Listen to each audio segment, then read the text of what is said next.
Bom, graças a Deus, nós estamos aqui pela FAESP, é a Faculdade Evangélica de São Paulo, e a missão da FAESP é levar formação teológica para todos os irmãos que queiram, em todas as graduações. Esse aqui é o curso básico em teologia, que vai ter a duração de 1 ano e meio. Depois disso vem a nova graduação, que é o médio em teologia, mais 1 ano, mas também a FAESP ela oferece o curso bacharel em teologia, nesse caso só lá do Belém. São graduações que existem. Para cada curso existe uma metodologia, um jeito de trabalhar a disciplina. Porque a gente entende que um bacharel ele é um pesquisador em ciências da religião. Médio é aquele que já recebeu o curso básico. E o básico são para pessoas que têm aí o nível fundamental, o nível médio, curso de especialização. Quer dizer, é para todos nós que precisamos de uma base teológica. E isso é muito importante, nós estamos vivendo nesse tempo, que é um tempo de formação teológica. Formação, porque está sendo oferecido formação em todas as áreas do conhecimento humano, todas as áreas. Da onde você vai, numa empresa que você está, tem formação, na escola, na sociedade, está todo mundo se formando. E as pessoas sabem não somente dar uma opinião, mas defender a sua opinião também. E nós não podemos ficar para trás. O crente não pode ficar para trás na hora de explicar a razão da sua fé. A gente ouve sermão, participa da escola bíblica dominical, mas existem algumas doutrinas que elas têm mais aprofundamento e a gente quer saber. Vamos começar justamente com teontologia. Bem, teontologia é a disciplina que estuda sobre Deus. Nós não estudamos Deus, nós estudamos sobre Deus. Teontologia é uma palavra que não está aportuguesada, mas ela é a junção de 3 palavras que você tem lá no grego. A Bíblia que você tem aí traduzida para o português, ela foi escrita em outra língua, foi escrita em grego. E agora está traduzida para o português. O que significa? Theo é Deus, ontós é o ser, e logia é o estudo. Teontologia é o estudo sobre a pessoa de Deus. Então nós não estamos estudando Deus, mas sim aquilo que já se falou sobre Deus, se ensinou, se acredita e não se acredita. Nós vamos dar conta para falar sobre Deus em 4 aulas? Não vamos dar conta. Mas a gente vai já a passar boas páginas por cima aí. O assunto começa agora. Você abre o sumário, você vem aí introdução à teologia, definições de base bíblica, existência de Deus, conceitos errôneos sobre a existência de Deus, a cognoscibilidade de Deus e os nomes de Deus. A gente pretende trabalhar o capítulo 1 hoje, tá bem?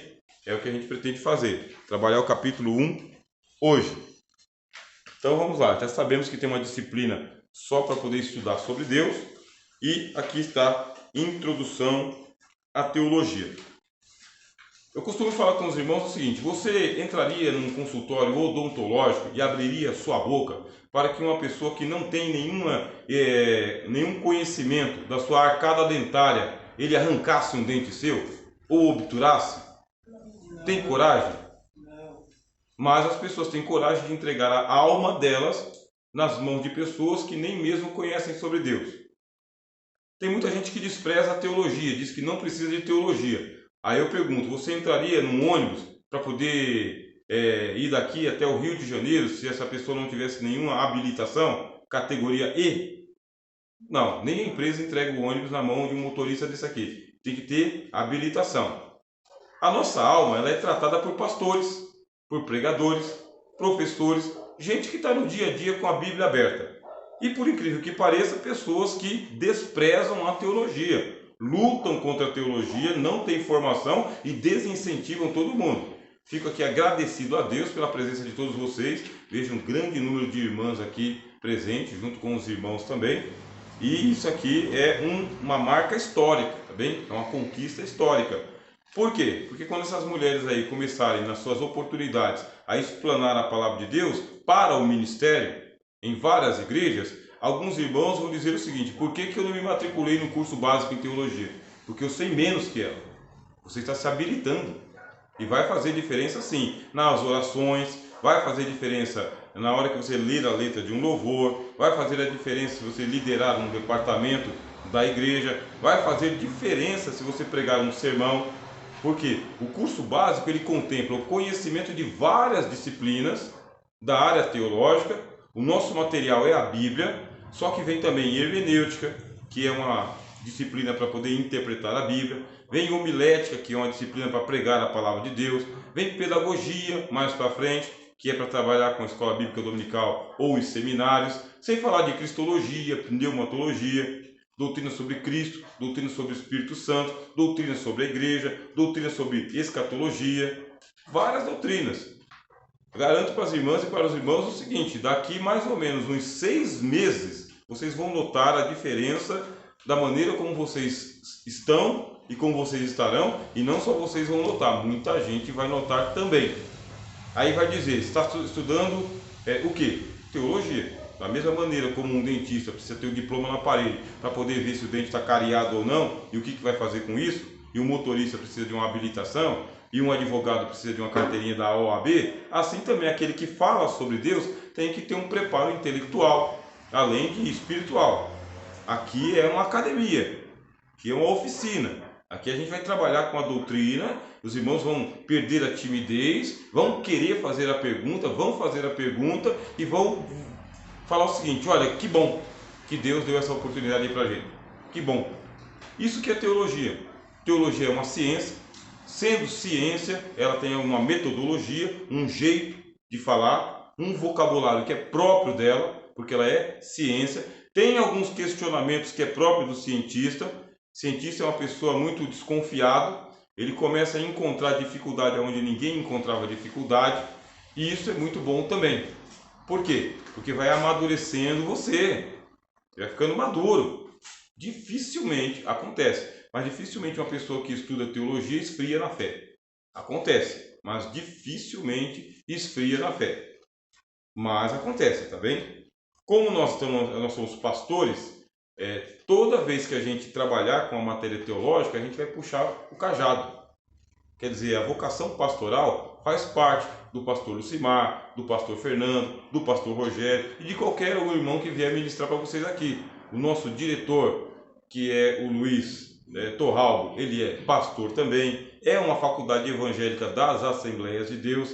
Então vocês não precisam ter esse medo de perder a fé porque está estudando teologia. Nós fazemos também um cuidado pastoral. Fica tranquilo sobre isso, tá bem? Só que não é uma escola bíblica dominical, a gente não pega pela mão. A gente pede que os alunos atuem como alunos. Isso aqui é teologia. Já fiz aqui a introdução à teologia. Outra palavra grega que significa estudo sobre Deus. A teologia é o estudo sobre Deus, ou as coisas de Deus. E a teontologia é o estudo sobre a pessoa de Deus. Qual que é o nome da irmã? Adriana. Adriana? Não conheço a Adriana. Só sei o nome dela. Não sei o nome dela. É o primeiro contato que eu estou tendo com ela. Qual que é o nome do senhor? Rodrigo. Rodrigo. Agora conheço, não o Rodrigo, mas o nome pelo qual ele se apresenta. Qual que é o nome da irmã? Thalita.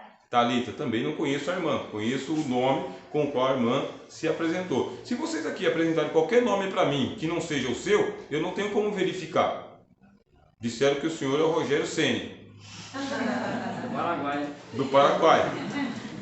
Quer dizer, apresentaram o senhor como Rogério Ceni. Não conheço o senhor, não conheço a sua história, não sei se é verdade ou não. Vou tratar o senhor como Rogério Ceni, até que você me corrija. Não, pastor, era brincadeira. É só pela aparência. Meu nome, qual que é o nome do senhor? Wilson. Wilson. Ele fez uma correção do conhecimento que foi passado para mim aqui em tom de brincadeira.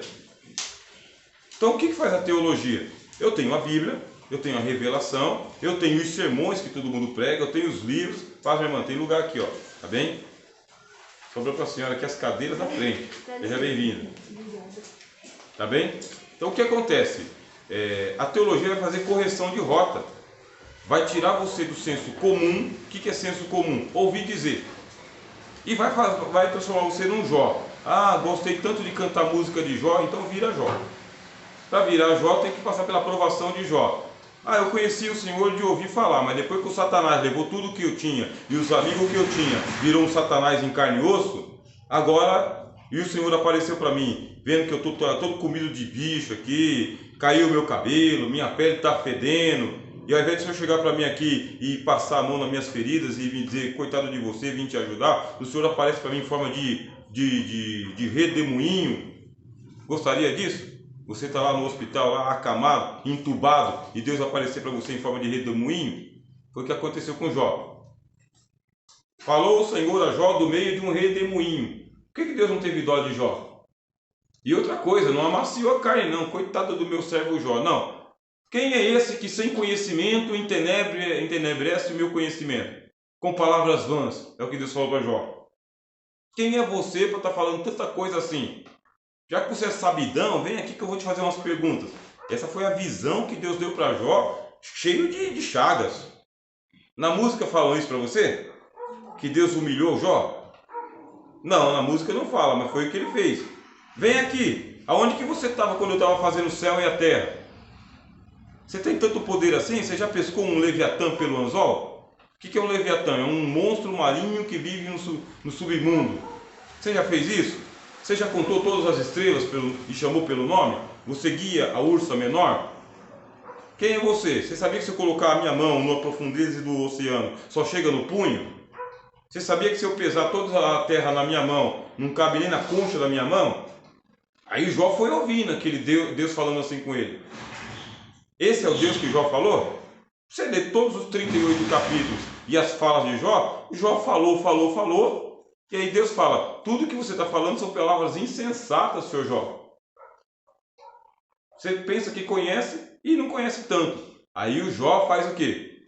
Eu conheci o Senhor só dos sermões que pregavam no domingo, no culto de Santa Ceia, no rádio, na televisão, mas depois que o Satanás levou tudo, meus filhos, minha empresa, meus bens, e os amigos viraram capetas do inferno aqui me atormentando, e o Senhor está falando comigo no meio do redemoinho, agora os meus olhos te veem. E o que eu faço? O que o Jó fez? Me abomino, ele diz, me abomino aonde? No púlpito. Não, eu me abomino aonde? No carro, ouvindo música, com ar-condicionado. Eu me abomino aonde? No pó e na cinza. Esse é Jó. Esse teve encontro com Deus. O que Deus fez? Corrigiu a teologia dele. Deus corrigiu o conhecimento que ele tinha. Ele tinha um conhecimento das histórias, das lendas, das fábulas, da experiência pessoal, do ouvir dizer, do ouvir falar. Mas agora que ele passou pelo vale da sombra da morte, e mesmo estando morto, estava vivo, porque ele era um morto-vivo, e Deus não matou ele, porque Deus disse para o Satanás o quê? Tudo quanto tem está na tua mão, somente contra ele não estenda a tua mão. A vida vai ficar. Era pele e osso. Pele e osso. Se coçando com um caco de telha, né? Quer dizer, passando barro no corpo, para poder disfarçar a podridão do corpo dele. Esse é Jó. O conhecimento que você e eu temos de Deus é um conhecimento que ele precisa passar por experiências. Essas experiências são experiências teológicas. Experiência teológica não é só sala de aula. Experiência teológica é esse dia a dia que você tem com Deus. É Deus não atendendo a sua oração de bate-pronto. É você com o joelho esfolado de tanto orar, esperando uma resposta de Deus que está vindo. E quando chegar, você nem percebeu que ela chegou. Você já está em outra prova e não percebeu que aquela já foi. É o conhecimento de Deus. Deus se dando a conhecer para você. Uma coisa é ser novo convertido, outra coisa é ser de ministério e perceber que é o mesmo pão e o mesmo vinho. A gente faz teologia aqui em sala de aula. A teologia faz a correção da rota que eu falei para vocês. Quer dizer, conheço não a irmã, não a irmã, não o irmão, o irmão. Conheço os nomes que vocês me deram. Faz de conta que eu aceitasse que ele fosse aquele personagem aqui e ficasse tratando ele como sendo o grande técnico de futebol do São Paulo que tenta levar ele a ter os grandes títulos e um dia acontece, né? Mas não. Então a teologia vai fazer algumas correções de rota para você, aí você vai perceber como Jó, que você conhece Deus de ouvir falar, mas agora seus olhos estão vendo Deus e você vai perceber que você vai ter que caminhar pelo menos mais uma vida eterna para conhecer Deus. O que Jesus disse? A vida é eterna. Qual que é o nome da senhora, meu irmão? Isso. Vera.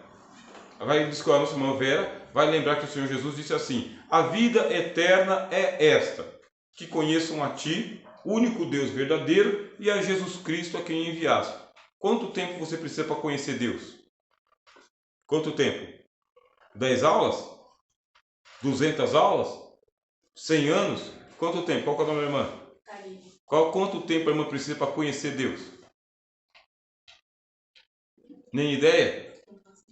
Qual que é o nome da senhora, minha irmã? Tabita. Hã? Tabita. Quanto tempo precisa para conhecer Deus?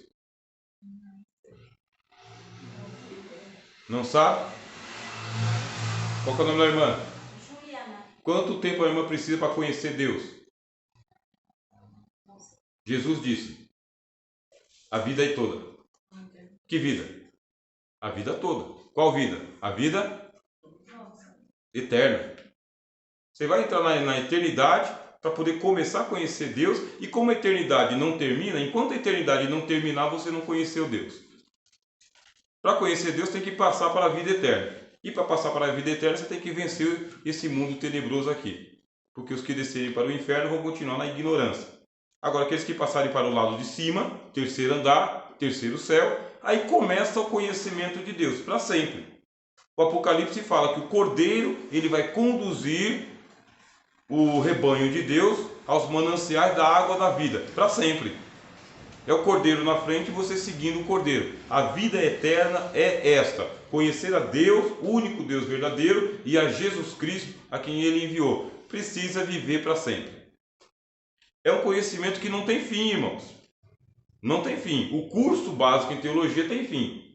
Mas o conhecimento de Deus é infinito, é eterno, é para sempre. E tem muita coisa que foi ensinada sobre Deus que não é verdade. Isso chama-se idolatria. Idolatria é quando Deus é apresentado por um nome que não é o dele, por obras que ele não faz, personalidade que não é dele, jeito de agir que não tem nada a ver com ele nunca faria isso. Aí a idolatria ou a religião, ela vai dizer o seguinte: olha, se conforma com isso aqui, que é o que nós temos pelo caminho. Aí você fala: ah, agora eu achei Deus. Como que ele é? O que vocês acham? Precisa de correção de rota? Precisa.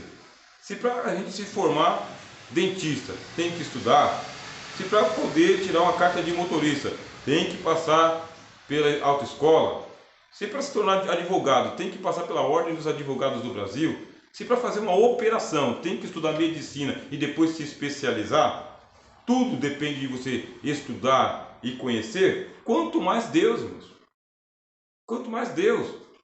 Tem que melhorar o conhecimento, sim. Quanto mais você melhorar o seu vocabulário, seu repertório, seu conhecimento, vai identificando os erros que existem por aí, você vai descobrir que tem um monte de lenda sobre Deus.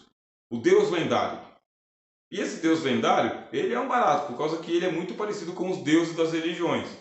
O Deus lendário. Ele faz tudo que os deuses gregos fazem. O Deus lendário faz tudo que os deuses egípcios fazem. Faz tudo que os deuses do espiritismo fazem. Esse é um Deus lendário. E o Deus das Escrituras? Olha só o tamanho de Bíblia que eu trouxe, né? Para poder me exibir dizendo que eu tenho um biblão.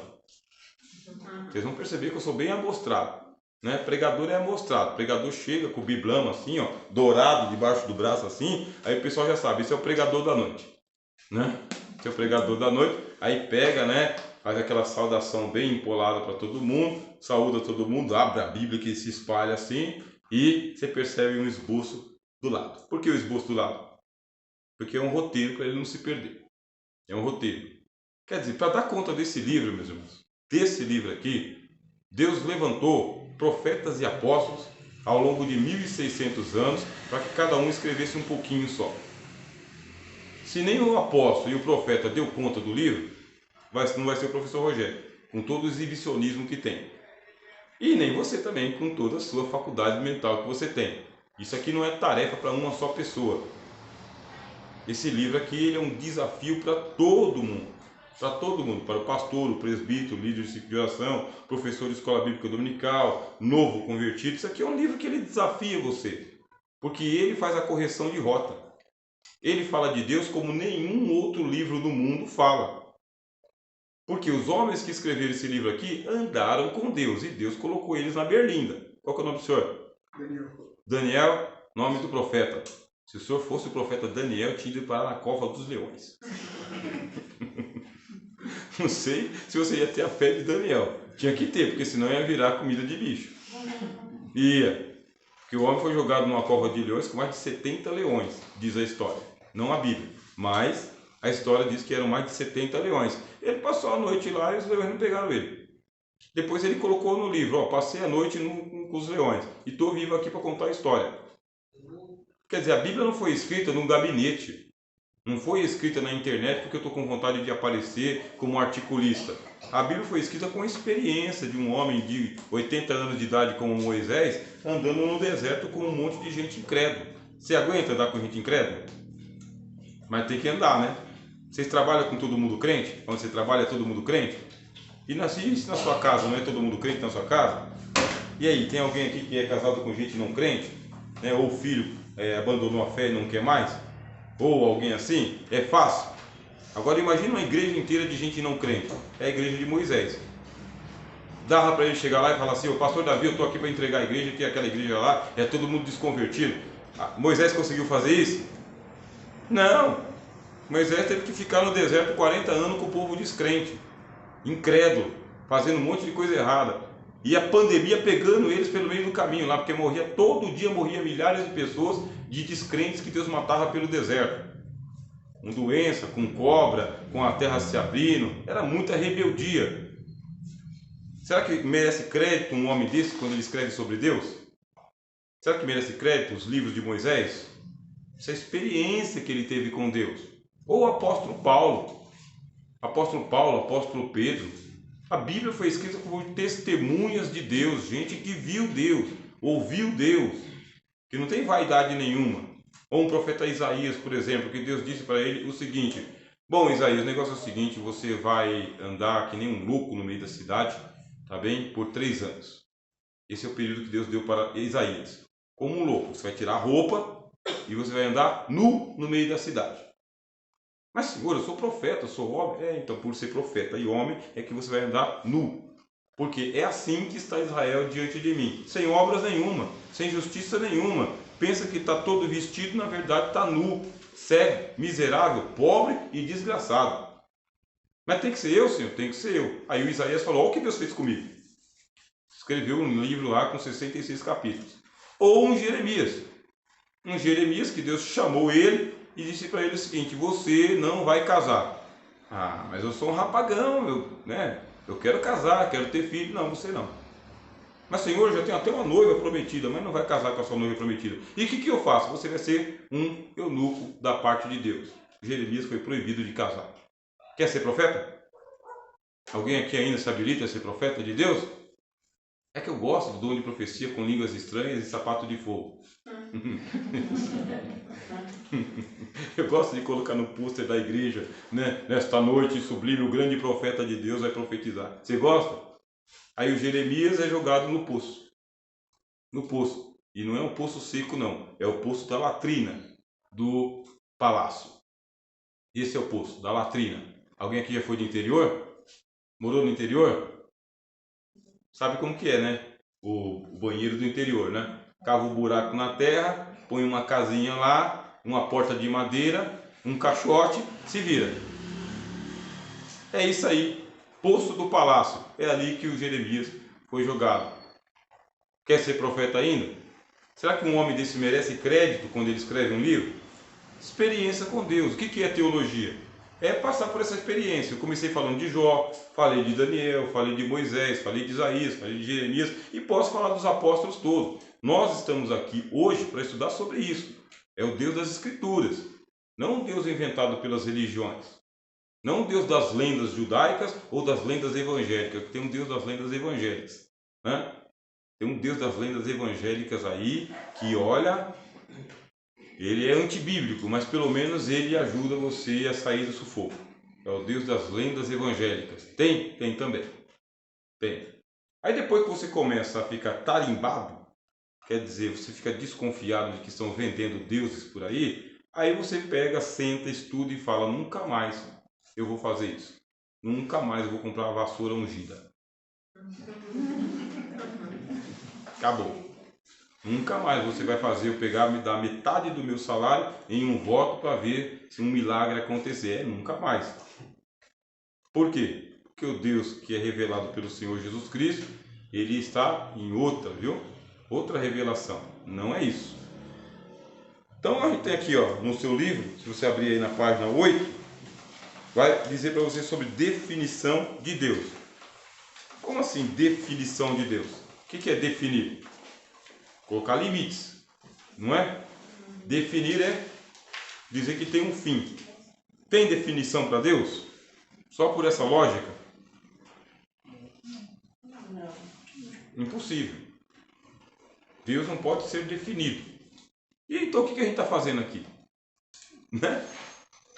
Deus não pode ser definido. O que nós estamos fazendo aqui? Se a gente tiver com muito calor e quiser abrir essa janela, pode abrir. A gente só fecha por causa do barulhão. Os irmãos querem que abra?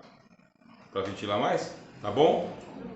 Tá? Se tiver com calor, pode abrir. Mesma liberdade. Não dá para definir Deus. Deus é indefinível. Não tem como definir Deus. Mas a gente vai fazer uma tentativa de falar aquilo que Jesus falou. Assim, Jesus não definiu Deus, mas ele deu uma descrição da natureza de Deus. Jesus, que é o teólogo de todos os teólogos, é com ele que a gente aprende. Jesus, ele falou que Deus ele é Espírito. Se vocês abrirem aí, na página de número 10, tá bem? Está escrito assim, a natureza de Deus, ele é Espírito. Essa palavra dizer que Deus é Espírito, ela é complicada para todos